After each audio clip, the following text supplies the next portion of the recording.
Raider Nation, what is the deal, man? Once again, it's your guy Panama Fargo, and I'm back to y'all live with another episode of the Raider Rundown. And today, man, you already know what time it is. We got to go over the keys to victory for the Las Vegas Raiders going against the New York Giants, man. So without further ado, let's go ahead and get this intro started, and let's get the show cracking.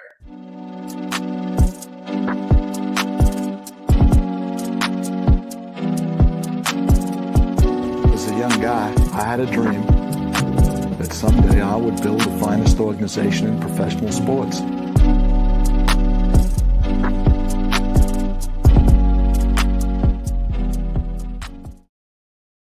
What is the deal, everybody? Once again, it's another episode of the Raider Rundown. Make sure you tap it on the like and on the subscribe button, and make sure you hit on that little notification bell so you get updated whenever I drop episodes like this one right here. But like I was saying, man, we got to go ahead and go over the keys to victory for the Las Vegas Raiders going against the New York Giants. So this Sunday, first Sunday for AP Antonio Pierce to get his first coaching start, right? Aiden O'Connell getting his second ever start, right? And now it's a new energy. We all feel it. I can't wait for tomorrow. I personally cannot wait. I just want to see what it looks like. Now, am I sitting here saying we're going to blow them out of the water? No. But what I am saying is I do expect a different type of energy. So with saying all that, let's go ahead and get into the keys. Now, let's start with the defense, right? Because I said this early on in the week. Nothing on the defense really changes, especially with the firing of Coach McDaniels. You know, everybody thought, oh, it's going to be this big sweeping change.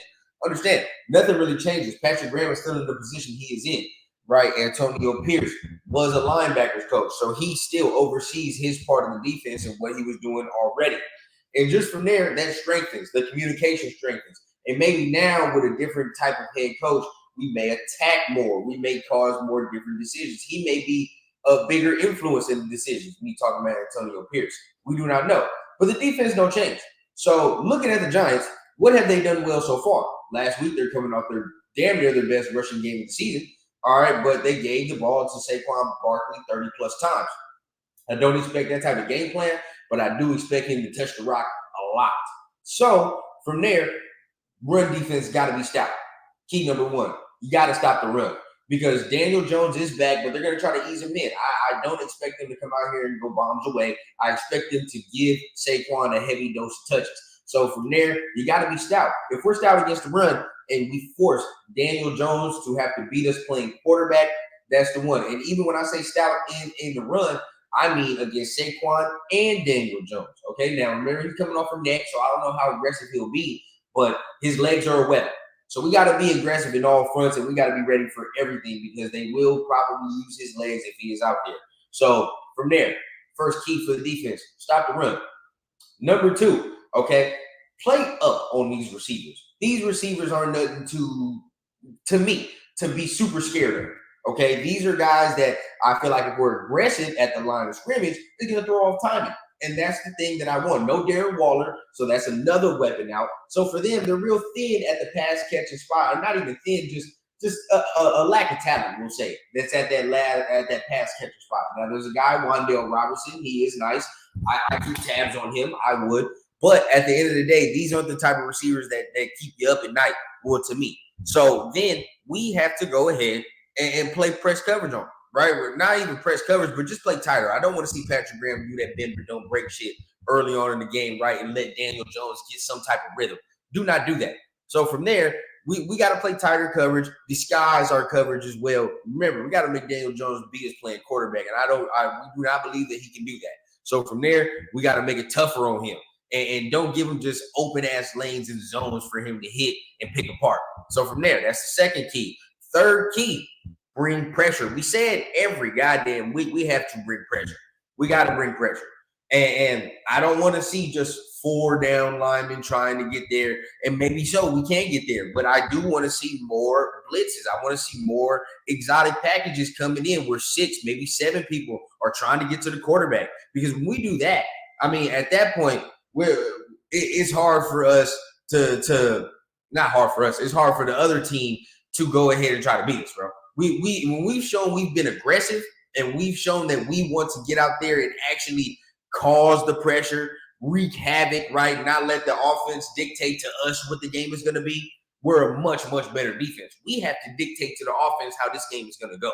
So from there, Cause pressure, bro. Don't just expect 4 down linemen to get there, although we're going to talk about the D-line in our next key. But you can't expect 4 down linemen to get there. At some certain points, you got to bring 5. You got to bring 6, all right? And try to get to Daniel Jones and make him uncomfortable.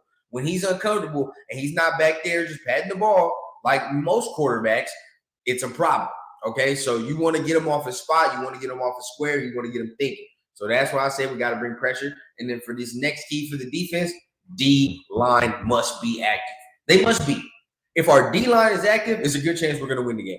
And I think the Giants O-line isn't the best O-line, but they got Andrew Thomas coming back, okay? And then Evan Neal is there.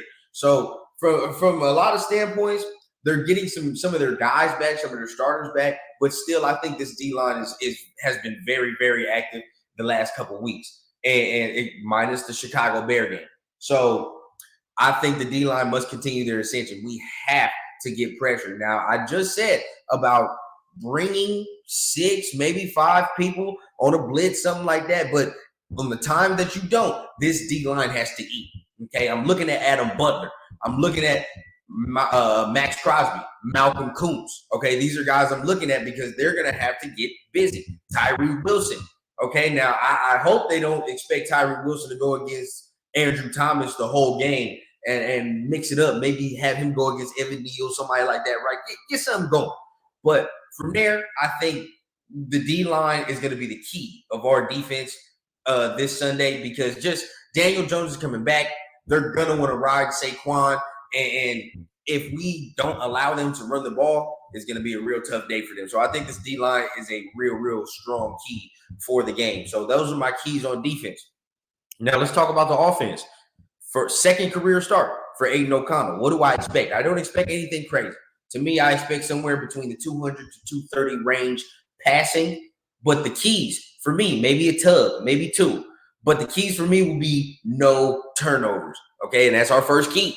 No turnovers. We can't have any turnovers on the offensive side of the ball. And that's what's been killing us. We have to play a clean game. We have to try our hardest to play a clean game. Execution, attention to detail. These are the things that we've been lacking. So this is one of the keys on the offensive side that has kept us from scoring points as well, kept us from getting into rhythms when we just turn the ball over constantly. This is something that needs to change. So the first key to victory on the offensive side of the ball, no turnovers, bro. Be clean. Have a clean game with the football. Second key to victory, ride Josh Jacobs, bro. Pause.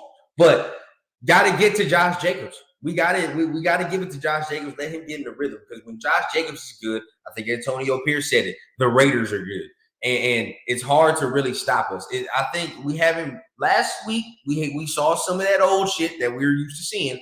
But now this week, I want to see it in full form, right? And I'm talking about 20-plus touches, 100 yards, touchdown, maybe 2. That's that vintage Josh Jacobs shit. And then when we're doing that, when he has those stat lines, y'all know when the wins pile up. He has them stat lines when the wins pile up. So we have to go ahead and try to give him the ball, man. Let this man come out here and run us to victory. Why? Because we're trying to protect our quarterback. We got to protect the youngin. So the best way to protect the youngin is to have a running game that's very lethal. So we got to come out here and get that shit established. And then from there, once you get it established, what do we need Aiden O'Connell to do that we have not seen from our previous other quarterbacks? Test the waters deep. Test the waters deep. Go deep, bro. When Josh Jacobs finally gets his rhythm and gets going, that's going to give you a chance to go ahead and now start testing shit. All right. Test the waters deep. All right. Throw the ball past 15-plus yards. Please, for the love of God. But do not force it. Okay, last week I thought against the Lions, you could definitely tell that Jimmy Garoppolo had on his mind that he wanted to force the ball downfield because that's something that he was hearing. This game, make it natural, bro. Let it come natural to you. Let the flow of the game come. Pick them apart. Be clean with the football, and when the time comes, take the shot downfield, man, because I expect the Raiders to get the running game going, so the shots downfield will be there. We have to connect. We have to hit. Last but not least, on the offensive side of the ball, real simple, execute. I think the number one problem with this team right here is that they're not executing. They were not executing, even in the smallest of details. Even in some of the players that we expect to execute at a high level, we're not executing. So now, with the change of scenery, with the change of emotion, with the change of all the things that have been going on this last week, we now expect a more focus, a more attention to detail, right? And to me, that's going to be the biggest change of the whole entire thing. So those are all my keys on the offensive side of the ball. And what's the rundown of it? The rundown of it is this. If the Raiders play their game, yes, we have a rookie quarterback. Yes, we have a first-time head coach. But honestly, not a lot changes except for the play caller. And I mean, how much worse can that get? So play calling and the quarterback play, and how much worse can those two things get? So those are the only two things that really change. So from there, we have to tell ourselves we can only go up. We can only go up. Then I expect all that shit to change with the change of emotion and the change of leadership. And let's hope that this Sunday is the start of something beautiful, because I really, really hope it is. I really hope that we found some sort of special something. So once again, remember, make sure you guys tap on the like, on the subscribe button. Make sure you hit on the little notification bell. Let's see if these keys that I said today come to fruition tomorrow against the New York Giants. All right. And comment down below. What do y'all think is a key to victory for the Las Vegas Raiders? What do you agree with? What do you disagree with? What did I leave out? Make sure you guys comment all that shit, man. Hit it on them buttons, and y'all know I keep it authentic. Oh, before I go, tripping, I gotta advertise, right? Before I do dip out of here, make sure you guys remember to keep the noties on, because you know that I'm gonna be going live after the game tomorrow. So after the game tomorrow, pull up to the Raider Rundown. You know, you can voice your frustration, but I don't think we're gonna be frustrated. I think we can go ahead and celebrate on the live tomorrow. So make sure you guys tap in with that. And remember, I keep it authentic from the clouds to the ground on the Raider Rundown. I need a bad bitch with an accent, serving in peace, still taxing. Just got tapped for the young cash app, moonwalking like a young Mike Jackson. Yeah, shots to the head, ride clean and still fuck feds. Realest nigga and it's on my kids, so who the fuck gon' wanna test me, bitch?